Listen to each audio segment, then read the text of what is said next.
different takes on the same old game. Whiteboard, full wall, jargon scribbled like a code roll call. DXP dreams in a browser pane, sticking notes with every player. Welcome everybody to yet another episode of the Matt and Matt Show, talking about the DXP, CMS, MarTech adjacent industries, AEO, as you say, G.I. Joe, Matt. We're actually here. We're recording this July 1st. The second half of the calendar year begins today. It's been an unbelievable 6 months.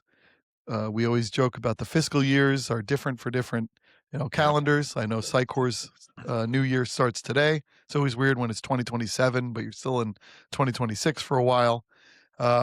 It has been a great, great year. And the last day of, half year, the last day of this half year, yesterday, June 30th, I went into New York City to the Vercel Ship event. iMedia has actually become a pretty solid Vercel partner. We've had a handful of deals that have been meaningful. And actually, one of the interesting things as we talk about agencies, there was an announcement on the happy hour that they had before the event, the night before.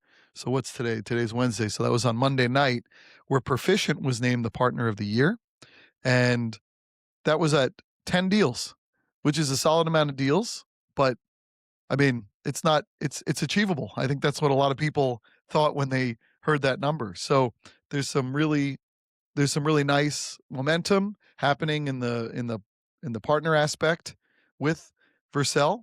I learned a lot at the event yesterday. It was great to see Guillermo Rausch speak, and then all the other leadership during the keynotes. It was amazing to meet up with our community of companies that we know in our ecosystem of characters, because so much is centralized in Vercel. Vercel touches so much of the industry. And for me, I look at it as being in agencies where we focus a lot on CMS and DXP.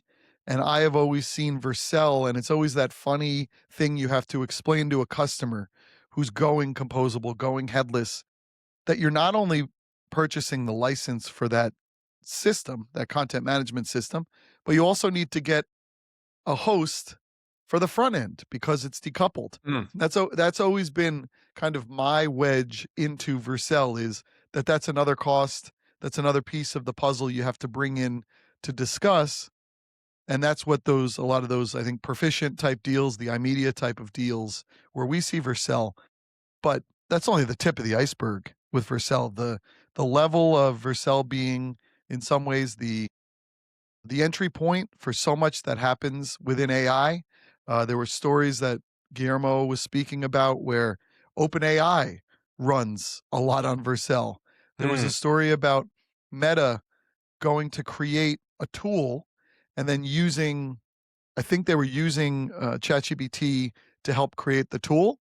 And then at the end of the output, it recommended Vercel. And then all of a sudden, Vercel worked so well that even though Meta had all of this infrastructure planned for themselves, they ended up using Vercel for whatever their innovation lab is for that. So it touches so much. And it was really fascinating to just see how central it is to all of it. What is, you do, from the CMS critic vantage, from your own agency vantage, you see a lot with this, as well as Netlify, which are kind of the Apple and Google of this of this space in a way.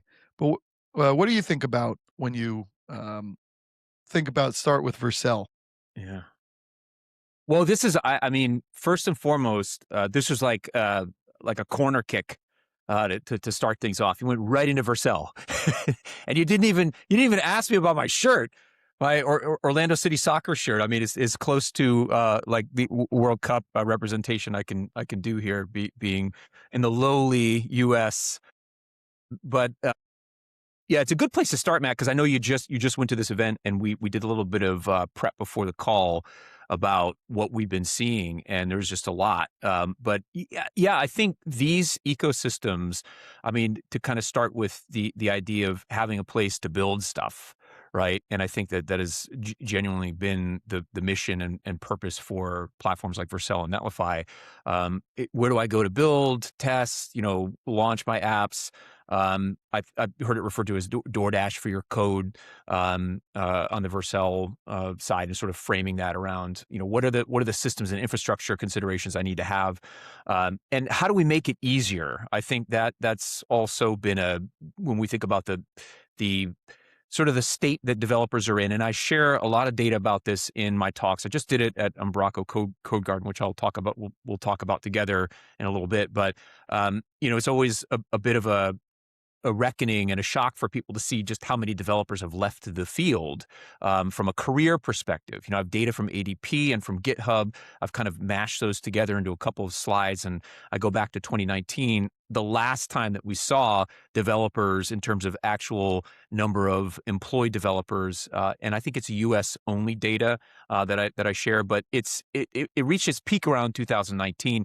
There was a slide, and then during COVID, it picked back up during that big McKinsey era of a decade of digital transformation in 6 months, and then it's just been on a slide ever since. And there are a lot of reasons for that. I think automation, to some extent AI, although there are dissenting opinions about that. I just had another conversation with Chris Willis at Domo about building on the previous conversations we had about hiring developers back, because a lot of enterprises thought AI was going to pick up the slack, and that just isn't the case. And there's a new paradigm that I'm seeing evolve where lead developers, senior developers are taking a lot of the responsibility and understanding how AI can be used, how Codex, how Claude can be used in daily operations to generate the code, and then to go in from a human perspective to validate that code, and bringing younger juniors on to better understand that. So we're seeing some bright spots of adoption around that, and again an increased reliance on humans coming back into it, right? As Microsoft said, let's put the brakes on generating code through these agents. Let's go back to humans leading it.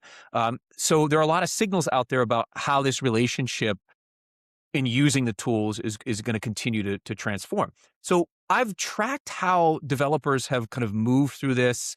I talked to Matt Billman last year at Storyblocks JoyConf. We sat down for quite a while and talked about what this new definition of a developer is at a time when the citizen developer, the vibe coder, is becoming more of the kind of the I guess the growth area, if you will. I mean, we don't consider that to be an actual developer bringing a product to market, right? But in terms of prototyping, a lot more people are getting behind the prompt field and typing in what they need. And I think that's where Vercel and Netlify are connecting to other tools like Build.io and other frameworks that are enabling that very easy prompt-driven capability of utilizing a component that's been built in one of these ecosystems and assembling it all together into a finished prototype.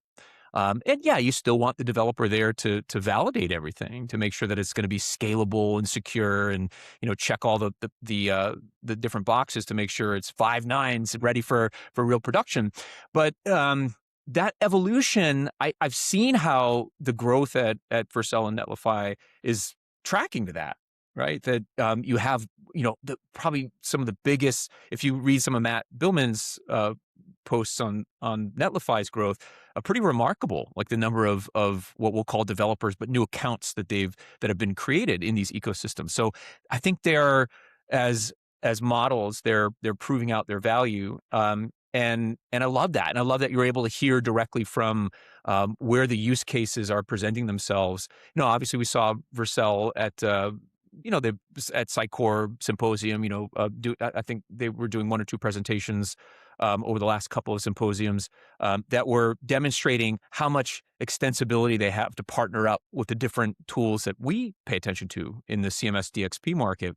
And how reliant, as you mentioned before this call, on headless architectures that require Vercel's Next.js, the React, sort of godfather of React, and enabling the front end considerations to have that flexibility and that fluidity. It's awesome, right?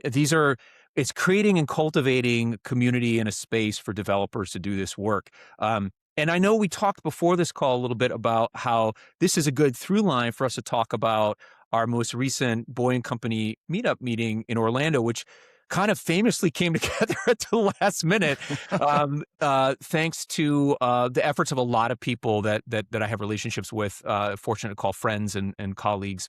But as many people know in the talks that I've done, I even talked about it at Codegarden as well, that I've been involved in an advisory board capacity with Full Sail University in Orlando for a number of years, I think going back to 2017. And my role there is to, as an advisor, is to look at the development of curriculum for web, mobile, IT, even cybersecurity, where I have experience, and help the school kind of shape those programs. And they're based in Orlando. It's a school that started in the media industry and kind of evolved into multidisciplinary kind of ecosystem. And I think media was a great place to start because it has been radically disrupted by technology, right? They've been out there first embracing new ways of being able to deliver, from streaming to how they actually are filming. And we got to see that during our tour, Full Sail. But effectively, what we did is we, called in my relationships and partnerships at Full Sail. We were going to do the meeting in Orlando anyway, but it turned into an opportunity for you and others, like Joel and some other folks from iMedia as well, but then other folks from the community, to see what we're doing, the work we're doing at Full Sail. And I thought it would be cool to have you take us through that. And the reason why I think it's connected here is because part of what we do from a curriculum perspective on the IT side and everything that falls under that is largely these days the considerations around AI and the agentic enterprise, and preparing students for that. But it's also, from a developer standpoint, making them aware of all the options they have in the market. Like, what are the open source tools available to them? We talk about Vercel, we talk about Netlify, and I think that kind of echoes back to the growth opportunity that you were talking about of these ecosystems. But I would love for you to maybe share what you saw that day as someone not knowing anything about Full Sail. You were down with your family, I think, on vacation. You made the space to do the meeting, and you had your team from iMedia join us as well. But what did you think of Full Sail? And maybe take us through the experience of the physical part of it, and then we can talk about what the conversations that we had with folks in the room. Yeah, I mean, as you jokingly said, it was just in time production. And then, maybe playing off of the Vercel Ship. Hey, we're shipping real fast. We're shipping events in 7 days. Yeah, we are. But it really was, it was a great experience. I mean, really, one of the best parts of these gatherings is sometimes not having the default place you go to, or the WeWork, or the Regis, or the office in a nondescript place that people come to and doesn't give you a full vibe of the situation. I mean, even last month when I had the opportunity to host the Chicago meeting, AmericanEagle.com graciously hosted us in their new downtown Chicago offices. There's something about being let in, past the rope, and to be welcomed in to the location and the feeling and the people there and work going on. And it was very much like that with Full Sail. We showed up. It did have a feel a little bit. It's funny when you're saying, hey, go to the entrance across from the Costco with the plane. And it had one of those like Florida things with the mirror glass outside of the building, which is always funny. But it was really neat. And I think Cassidy Pierce was her name, right? She was really nice to give us the VIP tour in the special purpose-built kind of multi-layered golf cart type of thing. And so we went all through the different aspects of that university experience, from the making of all these TV shows and movies that we know, to the gaming lab, to drone operations and partnerships with big business in these realms. And I appreciated how much Full Sail really seemed to be embracing it and trying to stay ahead of it, because we often hear about the crisis in higher ed because of continuing to do things as they've always done. And we've also talked about in tech disrupting. You have to be willing to disrupt the cash cow today to survive tomorrow. And situations will change, environments are going to change. You need to find that disruption point, and Full Sail seems to be in a really good position to be doing that. I mean, even I always knew them as a kind of a broadcasting school. You would hear, I think, J.D. Harmeyer from the Howard Stern show. There was always kind of a joke around it on the show because they just wanted to razz him. But Dan Patrick, the sports talk personality, has a program there. There really was so much to it that gave you a great feeling. And honestly, what I came out of it, because of having the opportunity to do that hour tour and then to sit with the folks we did sit with, it allowed us to see the vantage of the future from the younger point of view. And it made me come to an epiphany, which I posted about and had some really good reactions, where it occurred to me as they weren't trying to do this in a way that we're the experts, but there was a lot of discussion about how do we get the younger workers to get with the program, to not cheat with AI, to do this. And that's from our older frame of reference. And that's the only frame of reference we have. But there's a major revolution that's happening now. And then it occurred to me, with a little help from research on AI and just having read a lot of how companies start, I was like, boy, a lot of companies have actually started in dorm rooms. So you think famously of Facebook, you think of Microsoft, you think of, up and down the line, the amount of companies that start in dorm rooms or garages or cheap apartments, and from young people who see something from their vantage point of not having all that experience and expertise, which can sometimes be a burden in some ways because it doesn't allow us to see things differently. And you often need that novel viewpoint to make what is going to be the platform we'll all be running on in the future. And that was something that, as we think about through the year, we're kind of stand-up comedians of talks, right? Like you're adding your bit. And I went, oh, that's a new bit. It's like adding a new bit to your deck. And this idea of let's listen to students.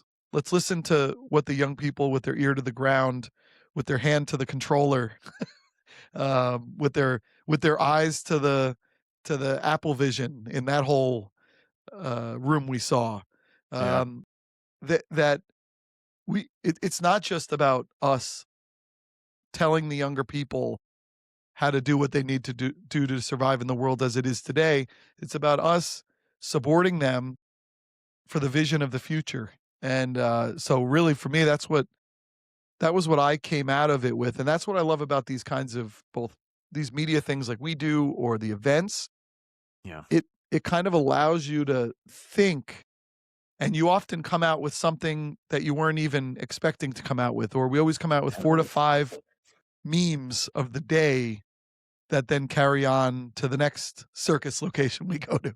Yeah, it does feel like a circus sometimes. It's but I think that's the frenetic nature of what we do too. And anytime you add travel into the dimension, it gets even more complicated. I think that first of all, there was the heat factor, but then there was just finding the entrance for some people was a little bit difficult, even though I provided, some what I thought were clear directions. But it does get a little bit confusing, even with the Costco reference. And I think everybody knows Costco. Just look for Costco. But for me, there's a real point of pride in, and thanks for that. Thanks for sort of the overview of what you took away from the experience of going on a tour, seeing the work that's actually being done, but then being able to sit in a room and talk to people about some of the real existential challenges we face with bringing this next generation of builder, creator, designer, putting enough wind in their sails about what the opportunities look like. There's a big growth center around the cyber range that we built at Full Sail University, which was done in conjunction with AWS, IBM, and a company called Cloud Range.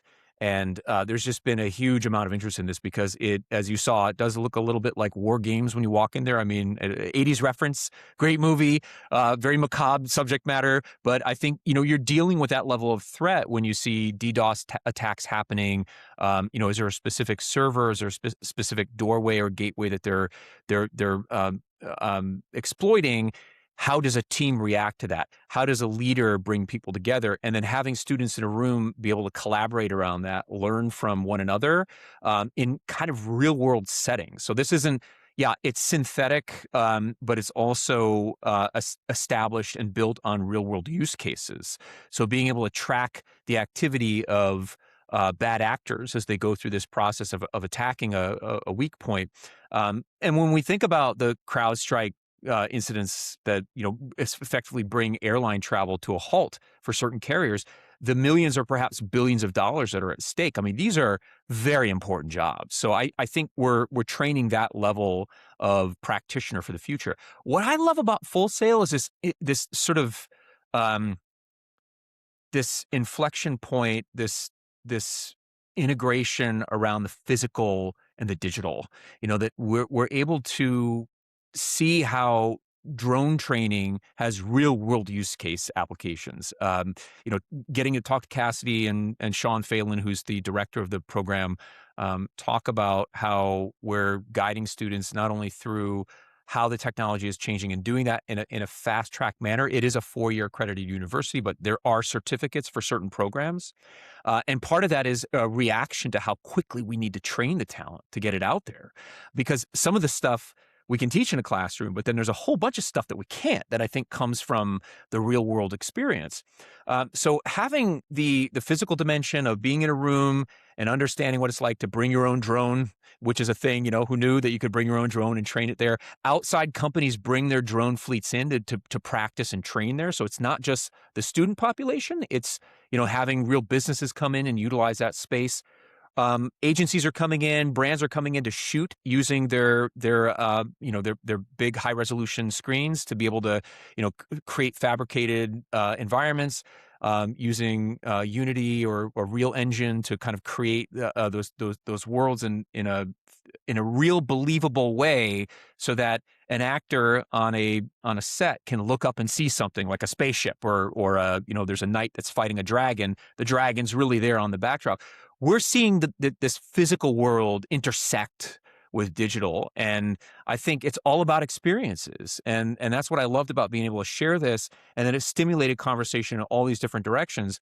And we have folks in the room like Stephanie Coyne, who talked about the healthcare dimension of AI and how there are all of these.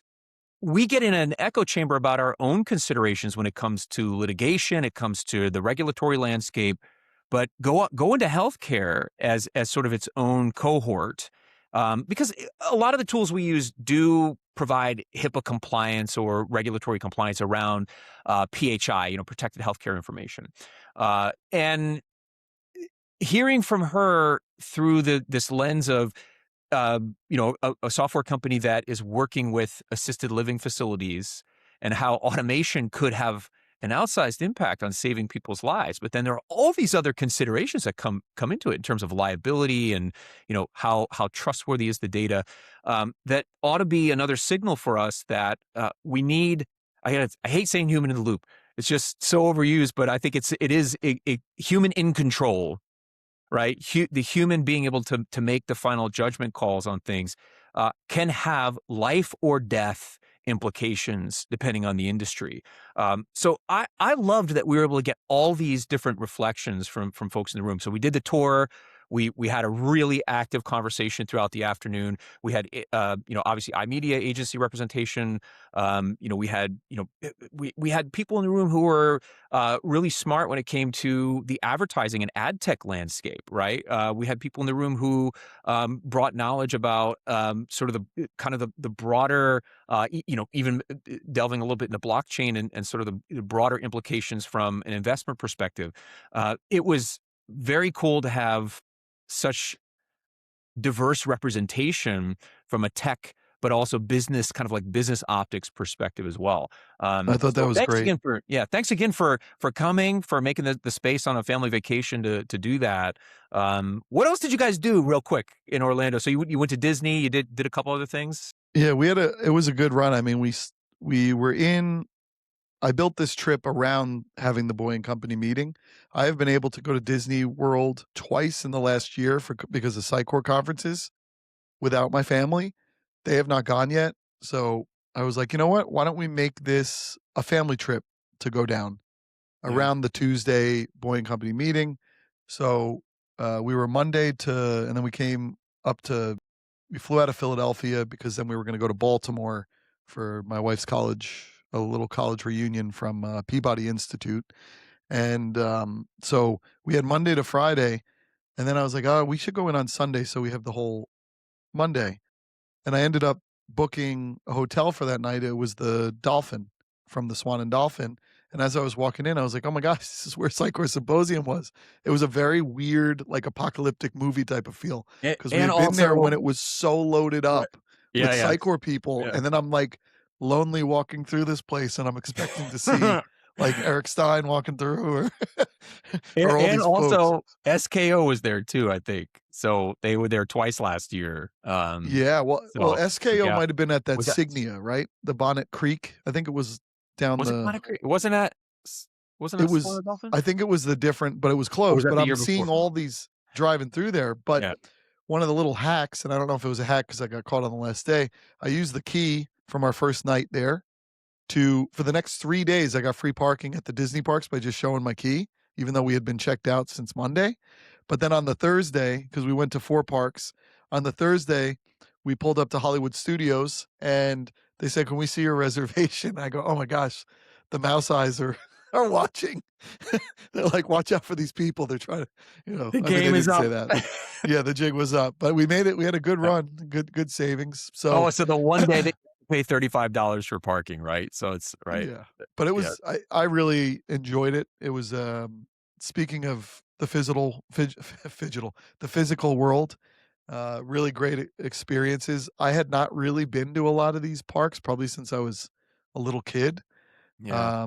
So many do hold up. I enjoyed Hollywood Studios quite a bit actually. I like the old LA feel. Almost like I Yeah, was watching yeah. That's American right. Horror Story, a Ryan Yeah. Murphy in Yeah, LA yeah. there, but really enjoyed that. But on the point you said, I really appreciated the Stephanie Coyne idea because I think alluding to your point about we're kind of very focused on what does AI say, right? We're constantly focused on that when you think of AEO and AI visibility and being mentioned and cited. It's what does it say or what does it say to do?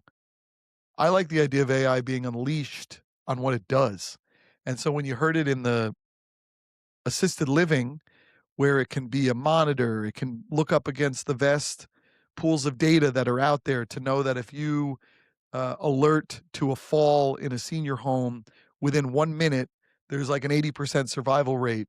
Whereas one human who's working a night shift can't be on top of a fall, and a fall could Right. be deadly if it's 10 minutes as opposed to 1 minute. It's a lot of that. It's a lot of those things you've heard over the years with even like heart attacks, where if you get to it early, you have a very good chance to survive. Right. Right. But I was actually at Ship. I was catching up with someone who I've known from the industry who used to be in agencies. He would lead agencies, and now he's in like a collective group where you are a high level leader, individual contributor in a network. And he was working on an application for senior homes where, let's say, maybe someone has dementia, which unfortunately so many do have, and an aide comes in to give them food or to check in on them. That he was working on almost a screen with a database of everything about that person's life as if it was like a digital spouse. So you could search something and then be like, "Oh, they love orange juice," or "They grew up in Yeah.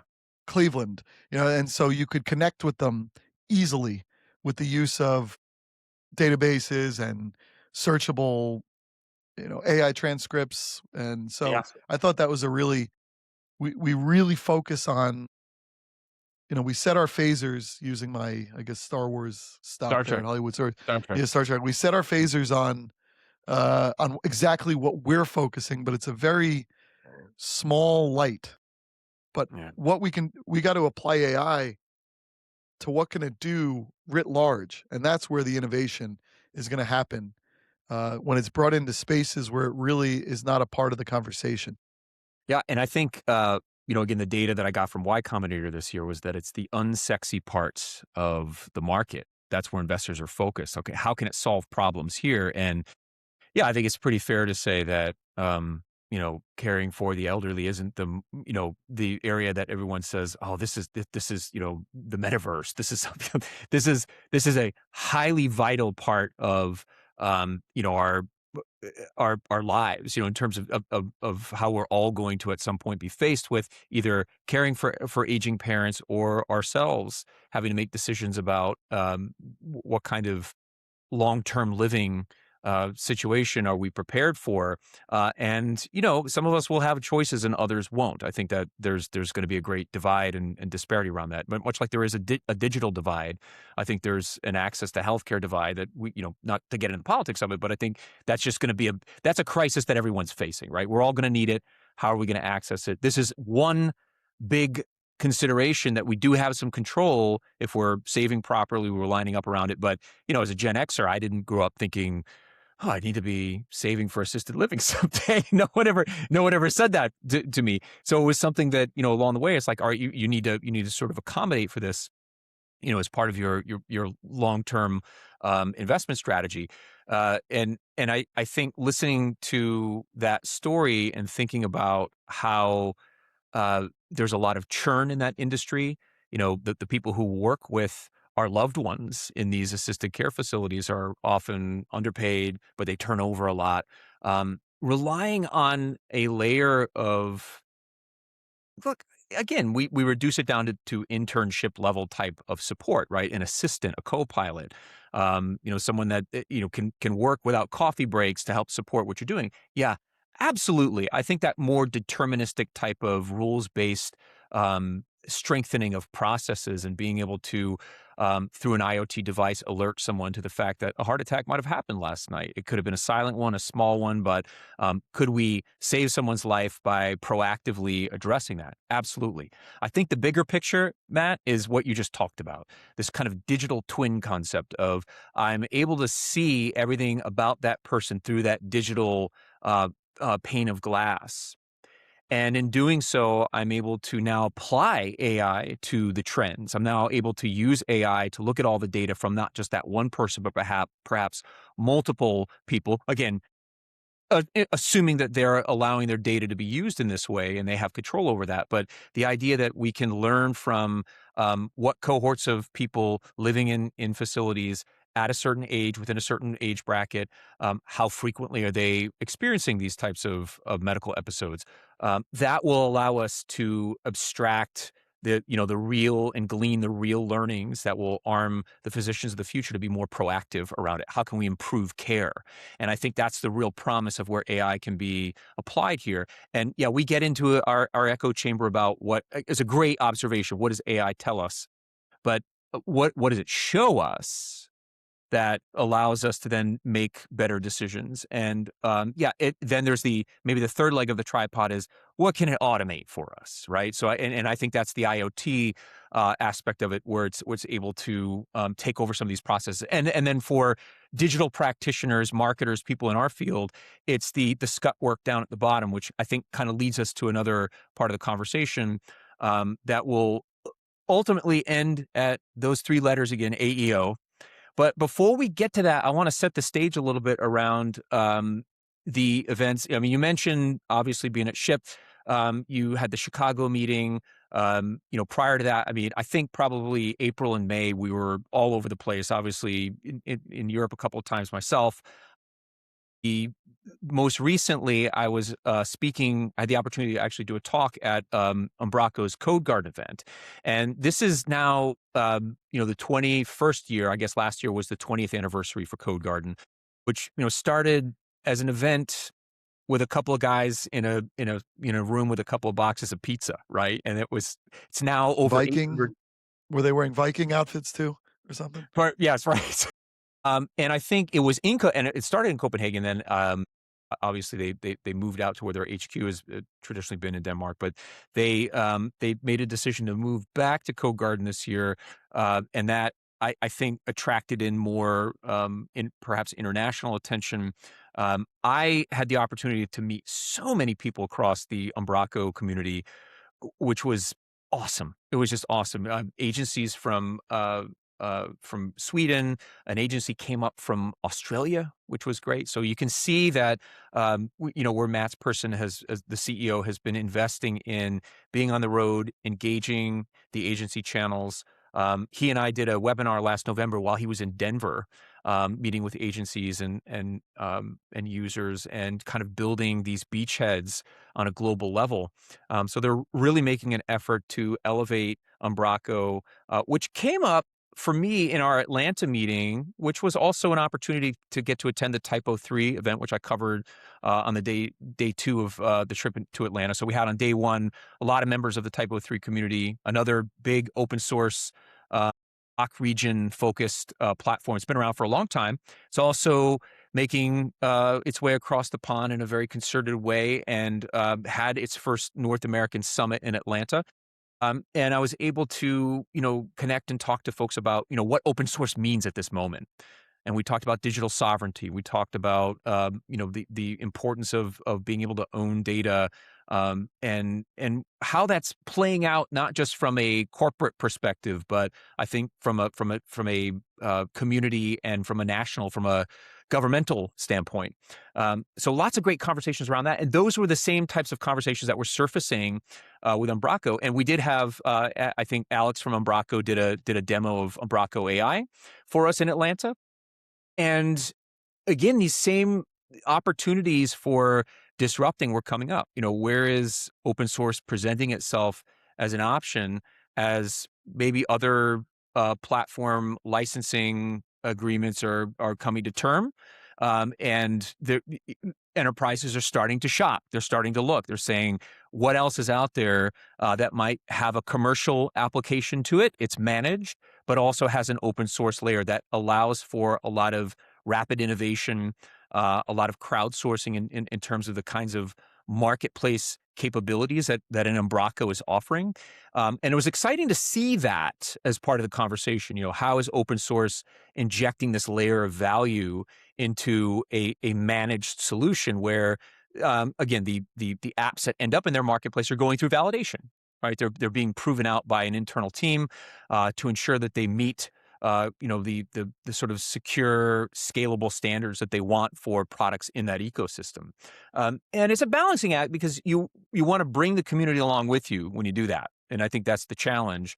But I really like the track that I'm seeing in my talk. I sort of built on what I've been talking about from through the lens of the agentic enterprise and how that's really disrupting everything. A bit of what we talked about in Frankfurt, that was a little bit more on explicitly on the agent side. This was a more well-rounded presentation. But I had a full room. Matt actually came up on stage and talked with me at the end of it for a few minutes. And then we had a chance to sit down and do a one-on-one interview as well. So it was a great experience. And again, I'm going to continue to watch and monitor as they grow. And while over there at the tail end of the conference, Sitecore was also in Copenhagen for their 25th silver anniversary, going back to where the Sitecore story started. So in the same city, you had an open source community meeting to talk about how it's turning the corner, 2 decades later, and kind of reinventing themselves, and reinventing themselves through this like fiercely built community of people who are passionate about it. And in many ways, Sitecore is the same, right? One of their greatest assets is this global community that they've built, which, by the way, you're part of this MVP community. And that was happening at Tivoli Gardens with I'd say it wasn't a huge meeting, but it was there to celebrate, put a mark in the ground and say this is where the story started. Offered a lot of insights from people who have been foundational in Sitecore's journey to get to where it's at today, which is interestingly at the same place we're all at, which is the the precipice of significant change, with all of the agentic transformation that's happening and how they're embracing it. I mean, they've gone full in with Sitecore AI, which was announced in November. A lot of transformation since then. A big part of it was having Chris Andrew, the CEO of Scrunch, at this event, talk about what it means to bring this technology into at a core level, at a native level, into Sitecore. This is what customers are asking for, right? They're asking for this dimension and this layer of AEO capability to complement everything they're getting from a DXP. And these models are transforming as well. Obviously, we see different ways of solving this problem. Optimizely is lining up with Conductor. We can talk about that as well. I'm about to publish an article about Contentful's launch of. They have it's interesting. It's not part of Contentful. It's sort of a separate entity, if you will, but it's called Palmata. And the article will go into some detail about why it's called Palmata, what the goals of the platform are. I think, and I'm going to hand it back to you here, Matt, for insight. But what I'm seeing through all of this, obviously, is a race to answer this question for customers. Do we have the most complete solution that addresses this really critical, as we've referred to it, wedge consideration for enterprises and agencies to talk about AEO and build a meaningful practice and relationship to help solve that problem? But everyone's after the same thing, which is, how do we best influence AI visibility through search and discovery? And how do we make it as actionable as possible? So it's not just recommending the questions, it's not just providing measurements of what's happening. How can each of these tools potentially best serve the practitioner in being able to solve that problem? Because we can't control what happens in those channels. At best, we can influence it. And there's a lot of data coming out now that digs into all this. So I covered a lot here. Big transformation from Umbraco, Codegarden, Sitecore celebrating its 25th, but then also big change as we shift towards this chase towards AEO. So what do you think of this? I mean, AEO has probably been one of the biggest through lines for us on this show. And that just demonstrates how front and center it is a topic. But what do you make of all of the traction that you're seeing right now? Yeah, no, I think last year, excuse me, I think last year when there were a lot of these kinds of announcements, it's the evolution of how AI is coming into these systems. I feel like it was Sitecore had Stream, Sitecore had some Gradial announcements around. I mean, it's almost like the consumer technology where for your big events, you need to have a big announcement. Even if all of them don't necessarily come to pass, you got to have big announcements because you got to get the community excited. You have to be showing customers you have the pulse, and prospects you have the pulse of the marketplace. And it's not a failure if a lot of them don't come to pass. You got to think big and swing big. But last year felt like, okay, AI is going to be in kind of a white labeled ChatGPT, right? It's going to be something that you can have within our system, and it's going to essentially do what a ChatGPT does, which is an interface to have chat and conversational search internally with your brand guides, although that was a lot of the big push. This year, everything, and for good reason, as we've discussed, is around AEO, GEO. It's how do we infuse our systems with the measurement factors, the recommendations factors, how you're appearing, how maybe competitors are appearing. We didn't even mention how Adobe, when I was back at Summit, they announced that they acquired SEMrush, right? So it's a constant narrative now of bringing these into our system. And Squiz has it as well with content intelligence. Milestone is another company I've gotten to know a bit that actually was kind of, if you say early, I mean, early, everyone's there, but like they were a little early in having the conversation with the tool.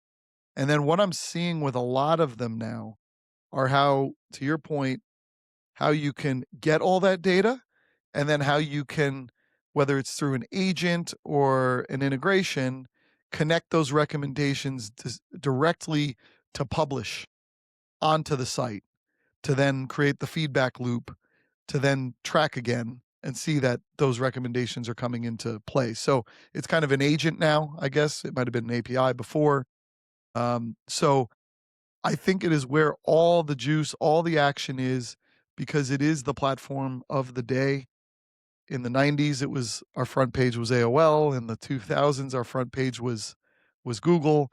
In the 10s, our front page was Facebook. Right. Now our front page is essentially ChatGPT. So whatever your front page channel is, everything gets focused on that experience through whatever means you have. And often those means are, as we say, the owned channels, and that owned channel is your website. And so we're trying to get into that feedback loop to be mentioned. I've talked about the idea of the furthest levels of this being asking, like my friend's girlfriend did, where to get a dress by asking Grok in the Tesla. And then the car drove her to go get the dress, and the dress was there being held. Like, that's the next crazy level Right. of all this. But we are very much in the time. And even to bring it back up, I was talking with several folks at Ship, whether it was Contentful, whether it was Content Stack, whether it was other agency heads. And I was talking to one gentleman who has a 60-person agency, and he's based out of Southwest Florida. And I was like, what do you do? And he's like, mostly we do marketing and PR and AEO. And I said, oh, do you build? He's like, yeah, we build a bit, but they're more of a marketing agency. So the build and the platforms aren't as important as what allows you to unleash your services atop them. And so his organization will do a lot of vibe coding, and the platforms they use end up being another output of AEO, because they'll be using like a Vercel or a ChatGPT, and it'll go, okay, you can put this site up on Sanity. So Sanity won the AEO race there by appearing to show. And I was speaking with Content Stack a little bit about this, and really you think about the next play being, I think we had talked about, I rebuilt my personal website using Claude Cowork. Right. And through Claude Cowork, it just recommended a platform called Ghost that was right for me. I And know it's it. like, it'll be this much. I took its recommendation, built it, I'm up. I got a site up. But think about in the enterprise, people who are using these systems, how does Content Stack get into the conversation to be the one you start up? And Content Stack, I think in the next couple of weeks, is going to have a lower tier starter solution that you can get into it with. How does Content Stack get in there? How does a Contentful, but now of course Contentful is owned by Salesforce. How does that change it? But how do you become, AEO is not just how we help these customers to get their messages and mentions in these systems, but how do we get, it's death to these tools if you're not appearing at the point of publish with your solution as one of the options. So it is everything, because it is the channel. And it's like when all those years where Google was the main channel for search, and I remember it was always like, oh, it's 2/3 of every search. And then all of a sudden it was 90% of every search happened on Google. We are going to say, oh, we want to be showing up in Perplexity and Claude and Grok and all this. It is about, let's show up in ChatGPT. That is the main Google player of the time. And obviously AI summaries is big, but that's kind of a refactor of the same Google search in some ways. True, but I mean, on that point, I look at Google is no longer a search engine. Right. It's an answer, right? I mean, if the first thing that you see is an AI summary, and one of the slides I showed at Codegarden was about, it was a use case for, I think it was why people.com, all these other brands, going down to HubSpot, which I think lost like 75% of its traffic in 2025, right? CNN was something like 38%. And then people.com actually increased by 27%. It was the only one that had green. Everyone else had red. And then, of course, we know like about a couple of publishing sites that lost up to 90%. I think that was the Bain, MIT, sort of reality kind of laying itself out there. That there was all this data out there that suggests that a lot of what we're investing in AI isn't like coming to fruition, but the reality where the rubber meets the road, where there's the real friction, is that it's happening. When you see the traffic dive the way it has so so profoundly for these big brands, these publishers that rely on traffic, and that's been the model. And you have this reckoning moment around, were we measuring the right thing? Because again, and I want to talk about this little data point here too, from Adobe. Have we been measuring the right thing? Have the goals been the right goals? Is traffic the correct measure of success? And before I get into this data point from Adobe, I think that the acknowledgement that even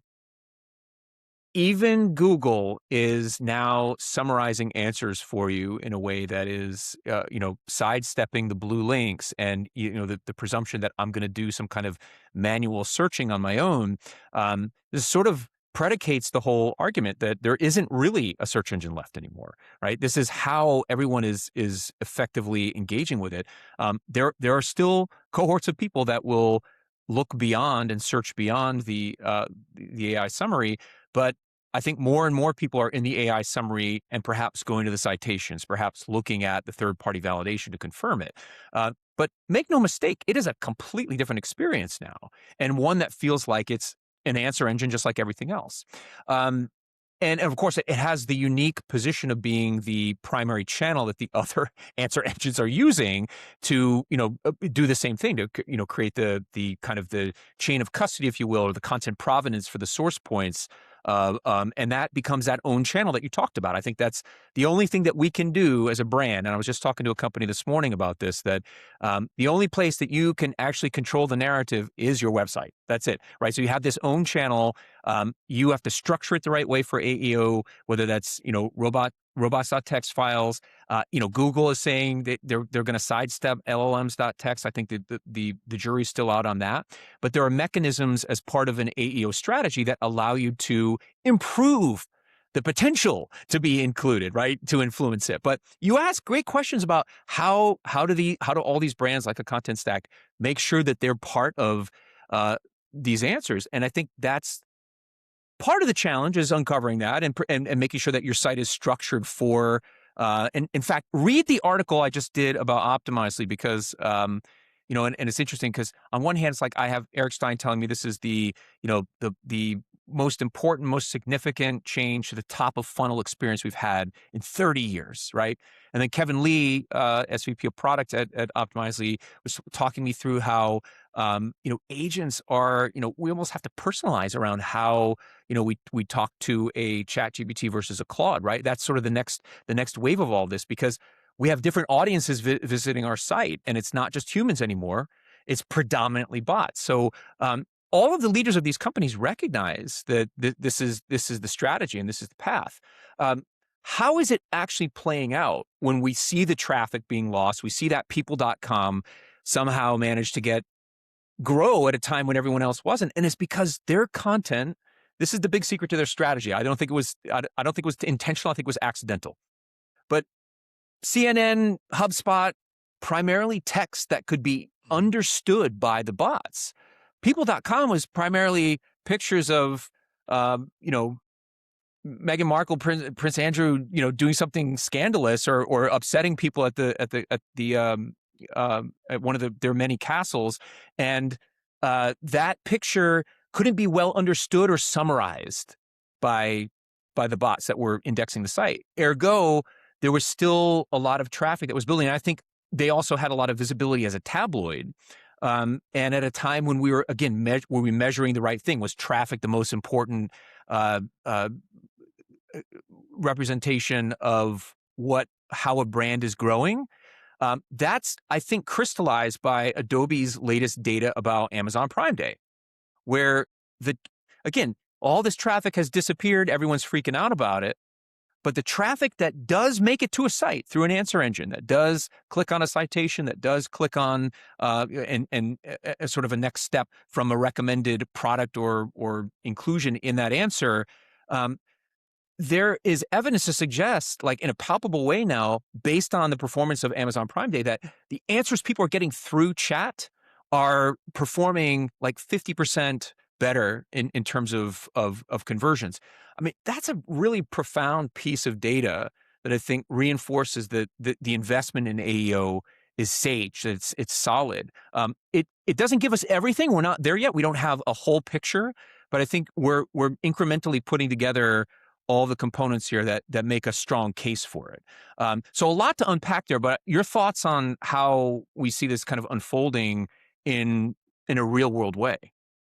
Yeah, no, it makes me also think about advertising over the years, right? Like in the past, a brand would buy advertisements in the New York Times or on billboards, and they would say, "Oh, there's this many eyeballs," right? And there's this many people who receive the New York Times in circulation or who buy it. It doesn't even mean anybody saw your ad. You're just being told how many people actually have it in their hands at some point, and maybe they're just reading the sports section. A billboard. Yep, this many eyeballs pass it while driving, but that's the metric. Then when we came online, there was the impressions metric, and that was the big metric. We were joking CPM, right? Cost per thousand, and we'll get into the new CPM maybe. But that's the thing. And then all of a sudden, you put the smart minds against it, the technology minds, and then you get cost per click, CPC.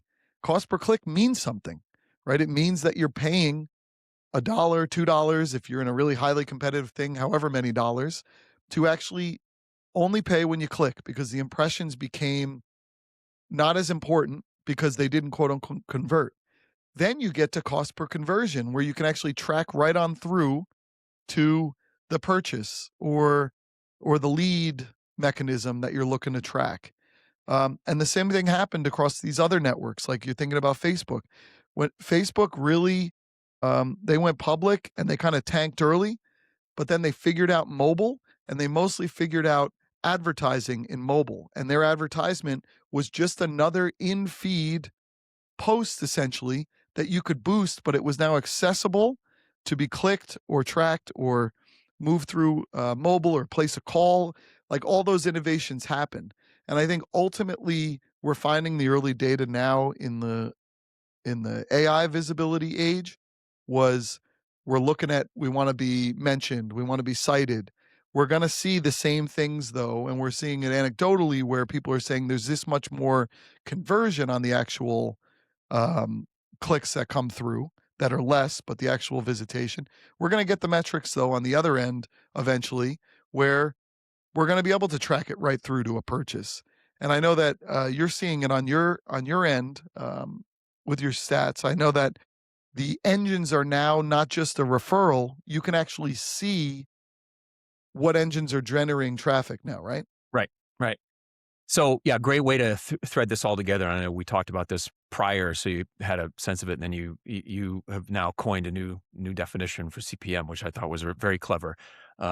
It, I mean, it goes without saying that most of us could, we look at data, we look at analytics, and we see how ChatGPT and the answer engines are crawling and indexing our sites. And I think for publishers, media, any platform that is regularly publishing content, that this is a key component. This is a key measurement, because it is enabling the answer engines to have even better content, access to content, and a better grasp on helping people asking questions, again, whatever the presumptive questions are, and utilizing CMS Critic as an example as a source. So I'm very keen on paying attention to that and understanding that.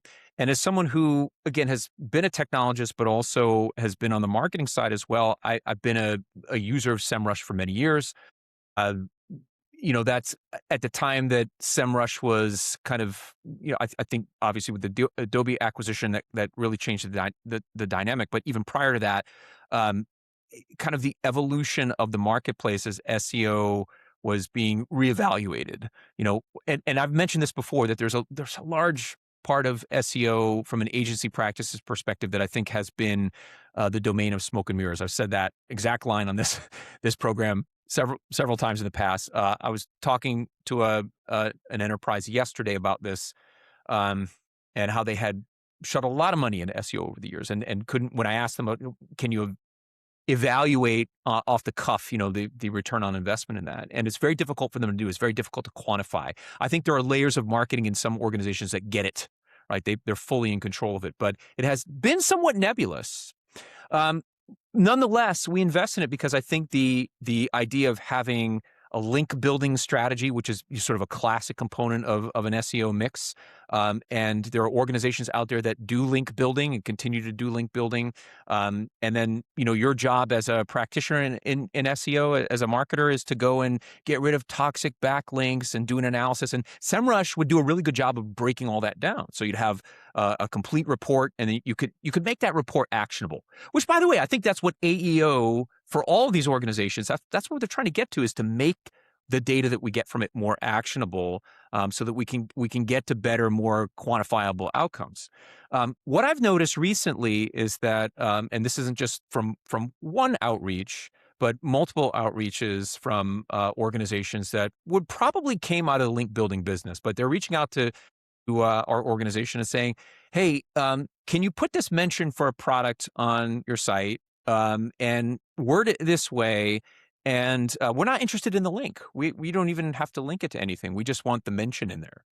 And that's been a trigger for me that the answer engines are now influencing this sort of classic practice of link building. And it's the mention, for sites like ours that are highly trafficked by the answer engines. They're eating our content. They're utilizing it. It still shows up in citations, and in classic SEO, we're still highly referenced. I mean, we're a big part of the history of the internet, having been around since 2008, and I'm proud of that authoritativeness. But by the way, I don't do this. I don't just change the content of of the way that we write our articles to appease someone who's looking to insert a product mention somewhere. But I think you can see how this is transforming the way we think about these practical, classic, traditional ways of being able to leverage SEO at scale. And now it's about AEO. Now it's about making sure you're mentioned, so that if your site is receiving that level of traffic and it's authoritative, it's going to consume those mentions. Now it'll be part of the memorialized in the data, and that could potentially better influence one of these answer engines. So what did you call this? You had a new name for this. The CPM now means CPM is cost per mention, but cost per it mention. gets back to what we've been it gets back to what we've been saying really since we've started doing this podcast, and it's that PR is back, and PR is completely back in play as a complete discipline that's crucial to today's digital business. And I even look at podcasts are becoming a new strategy, where you have companies doing SDR outreach to get people onto podcasts. All these years, I've loved podcasting, every part of it. The only real value from it, though, was to be like a Bill Simmons or a Joe Rogan, where you have so much listenership that you can command high rates for advertising. And so other than that, you were just you were tinkering and having fun and doing podcasting, right? Right. Because the numbers, I used to listen to a podcast from a big provider, which I use for a lot of podcasts, called Libsyn, LIBSYN.com. Yeah. It's one of the original podcast hosts. And they would do a podcast every month where they would talk about numbers. And it always shocked me, but they would say, if we remove like the top 1% of podcasts, like the Rogans, the Bill Simmons, which often can get anywhere from 500,000 to 1 million to 2 million listeners on a per episode basis, which is pretty big numbers. And then let's remove the bottom percent. So the ones who are getting 5, 6, 7, 15 downloads. The average podcast listens to a single podcast was something like 127. So that's a nice number. That's 127 more people that are listening to your conversation than you, me in the shower. Transcript. Then the transcript, right? Yes. It's the content of your conversation is now, just like with video, like we talked about with Sarah up at Vimeo. I think these sources of content are now new potential channels for being able to arm the answer engine. Exactly. The value found it. So that's the thing. And it's much about what I've said about this era of AI and the fear that it's going to eat everything we do and we're going to be left on the side of the road with nothing. In reality, all the time we've been putting our efforts into this, We've just been waiting for the market to find us. And that's what it is. I think podcasting is now a crucial channel because it is PR and it is a third-party mention platform. Transcripts have come into play, clips have come into play, that when that clip is now put on LinkedIn, it's now citable through LinkedIn if you tag and quote. It's unleashed the value. Like we joked when I talked about this idea of Earnfluencing, the mix of earned media plus influencing, that I kind of made up 3 years ago in the keynote at the Boye and Company kickoff in Florida. It was like, when I did it, it was like a backwater idea. People had fun with it. It's like all this, but it hadn't found its marriage partner. And that's why this year when I did the talk, I called it the antidote to answer engines. It finally found its complement that commercialized it. And I think in general, we're seeing that with all of these channels. And it's why it's more important than ever to not just be using AI to write content, but to write the content yourself, to record the content, to do things like we're doing, to have AI transcribe it better, to make original voice articles out of it, to make posts out of it, but you're using your original voice. And so now you're not only feeding the engines, but you're being cited by the engines because you're doing PR. So here we are. It's a great time to be doing this, but you had to enjoy it and you had to be doing it for years. I agree. Yeah. And then it surfaces. Yeah. Yeah. Sometimes it is a long tail game. When we don't know where it's going to go, but on a closing note here, I just reconnected with someone I haven't talked to in decades now, who happened to see I did a post prior to I like just do a quick lead in on my thoughts for a meeting. I know I've done it at multiple Boye events, where I just get on my phone and just talk about what I'm excited for in an event. What am I hoping that we're going to talk about? What topics are on deck? And often we hit those topics. Sometimes we don't. But I happen to mention all this stuff we're talking about from an AEO perspective and how we've sort of been driving in this direction. And he reached out to me on LinkedIn. I haven't talked to him in a long time, and wanted to have a conversation about how his company is starting to dip its toe into this. But there's a lot of confusion. Like, where do I invest? How do I invest? I think there's a real opportunity for agencies and ambassadors for this topic to elevate the educational component. I think we need more literacy around it, because it is confusing, and I think there is the potential for it to feel like. I think Justin wrote a little bit about this in an article he did for us through the Boye community, and you can find that on CMS Critic.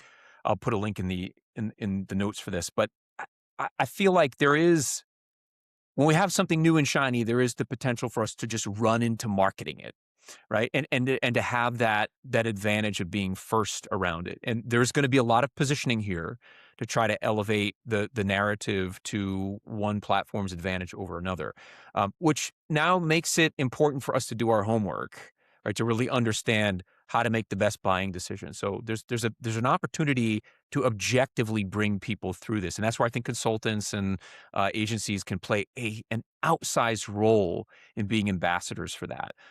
So that's, if I take anything away from the race that I'm carefully watching at CMS Critic, and by the way, more to come on this. I mean, I expect, I just talked to a company called Surface GX. I mean, there's probably 60 or 70 small companies that are in this space right now, that are in this AEO, GEO space, that are just coming out of the woodwork. Hey, I've got a tool that does that. And then, as you mentioned, Squiz and others are building the intelligence into their systems themselves, and probably have a good shot at being able to complete what is now considered to be a DXP, when it includes this capability as well.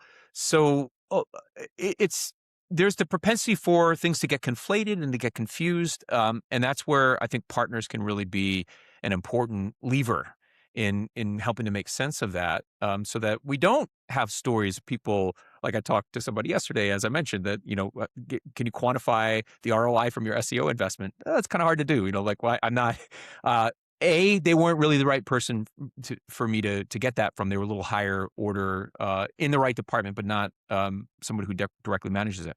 But I think that's also troubling too, that at what level is it rising to in the organization as a strategic concern? And we know AEO is all the way at the top because of the, just the visibility around the loss in traffic. But there's a lot of work for us to do, Matt. I mean, I think the tough part for us will be not always talking about AEO, but I think it's, as we see it become part of platforms, whether it's through a partnership or it's something that has been built or purchased. I think we see that represented across all the leaders in the space right now. We're going to help people hopefully make more and better sense out of it. And then there are other things that I think just are tangentially happening that AI is unlocking. So I'm hoping we can tell more of those stories as we get into, as you said, the second half of 2026, which the first half has just been a wild ride. And, we hope to continue to bring you guys more great conversations like this. And I know we've been working our way up to bringing people on, have a third window here where we can bring someone on. I think we definitely want to do that soon. I think we've also been trying to find our footing here too and how we tell these stories, but we're off to a smashing start. It's great to see so much support, so many people coming out and, greeting us at events and saying, listen to your episode, or I got this out of your episode. That's awesome. That like you were saying, I think for podcasters and for people that have a voice and want to be a storyteller, that's the best part, right? There's never been an easier time to fill the void, right? There's an opening, a canvas to create content all the time. It doesn't mean that we're going to become Joe Rogan or Bill Simmons, but you don't need to.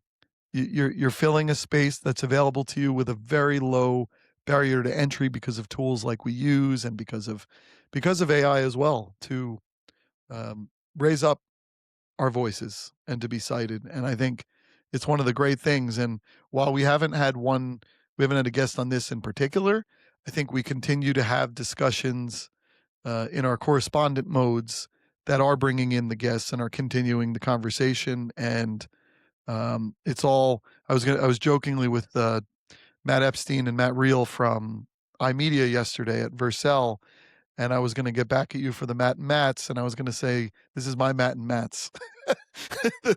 the two Matts. There are quite a few of us out there, right? That joke came up at Umbraco Codegarden as well. That I was continuing the Matt and Matts show that you guys started in New York when you met with Matts as well. Well, one of the funniest. It's great to have this be hopefully a community resource. Well, awesome. This has been a whirlwind. I mean, we covered a lot today, from Vercel to the continuing AEO story. And we'll be back in a couple weeks and, have more, definitely have more on the docket to talk about. We went from ship to sail. There you go. Well said. Touche. CPM. Cost per mention. That's right. All right, Matt. Thanks. Every time Matt and Matt is mentioned somewhere, we need a cost per mention metric. An angel gets its wings. All right, man. This has been great. There's a hybrid, there's a scale when the traffic spikes. Every buzzword on the table, every roadmap under the lights. It's Matt and Matt on your Monday morning. Stack tabs and coffee chats.